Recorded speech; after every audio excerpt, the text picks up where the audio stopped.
Parlons de l'e-pile. Qu'est-ce que ça change concrètement sur le terrain?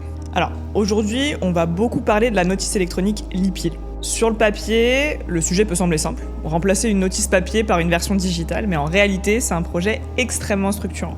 D'abord, sur le plan réglementaire, l'e-pile implique une parfaite maîtrise, des variations, des versions de RCP, de la synchronisation entre les textes approuvés et l'information de mise à disposition du patient. Cela suppose des processus très robustes de gestion de cycle de vie documentaire.